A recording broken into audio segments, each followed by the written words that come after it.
here's the Pixel 8 and the 8 Pro, because Google can't help themselves. They do this every single year. Take a look. Now we see what the official Pixel 8 and 8 Pro look like, and I think they look pretty good. Couple different color options here. Of course, they didn't show all the goods, and I know there's going to be more things announced on October the 4th, but this is a nice precursor, and basically we're like a month out from when the Pixel 8 and the 8 Pro are officially official. And it's funny, like I said, every year Google does this. They leak their own stuff. They show their own stuff off. It's like they don't want anybody else to be able to be like, hey guys, take a look at this. Like, here, we have these leaked images on the internet. No. Google will do you one better and just go ahead and show you what it looks like themselves. So, yeah, wasn't expecting this today. I was kind of just sitting around and like, oh, this is nice. So let's talk about it. So I'm excited about the Pixel 8 and the 8 Pro. I like the way they look. I like the colors. And it's interesting because it does have a little bit more of a rounded appearance from the back. It does kind of look a little bit like the Pixel Fold from the rear. But another thing we're supposed to be expecting is I believe we're going to get a flat screen, which I think a lot of people like that.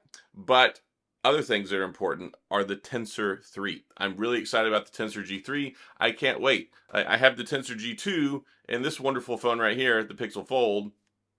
If you want to call it wonderful. I like a lot of things about it, but the Tensor 2 I don't like. And my phone, this phone is just perpetually warm. It gets hot all the time for no reason. I'll just be sitting there browsing the internet. It's like, well, phone's warm again. And is it something that burns your hand? No, it's not. But it is something that takes you out of the experience. And I'm like, why does my phone keep doing this? So I'm really excited about the Tensor G3. I'm excited about the prospect of a new camera or new cameras.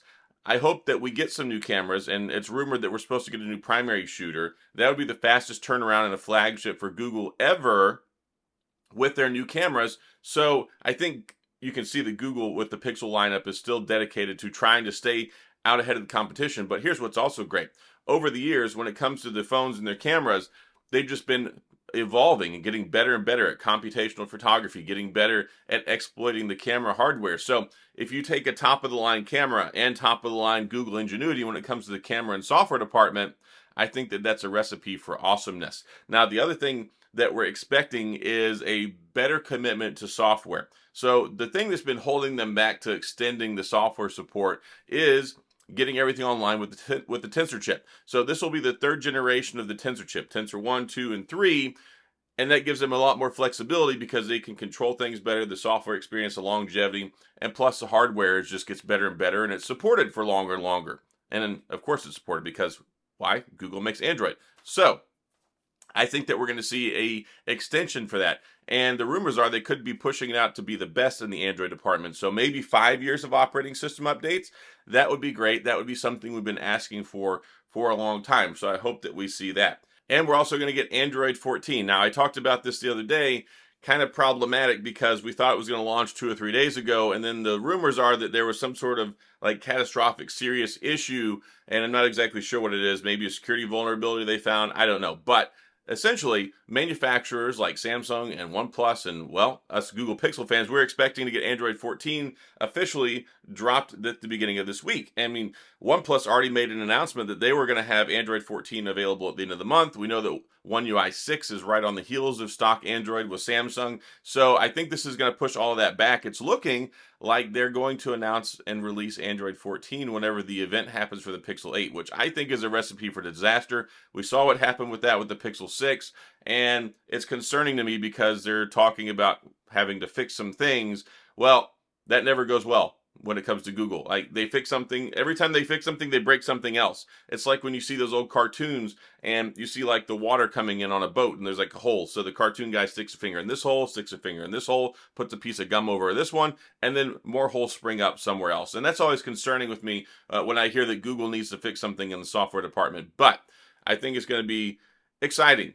Like the Tensor G3, I hope fixes all of our woes when it comes to battery and heat and warming up and standby time and all that stuff, and the dreaded system idle time that sucks up your battery. So I've heard good things from the Android 14 beta. I don't do betas. I don't expect other people to as well. That's kind of like you're a real enthusiast. You want to get out there and test the latest and greatest and things like that. And really, there's not a whole lot of huge fundamental daily changes that I saw when I did see the Android 14 beta, which I did test out for like 2 or 3 weeks, but I was like having too many bug crashes in the beginning. So I said, you know what?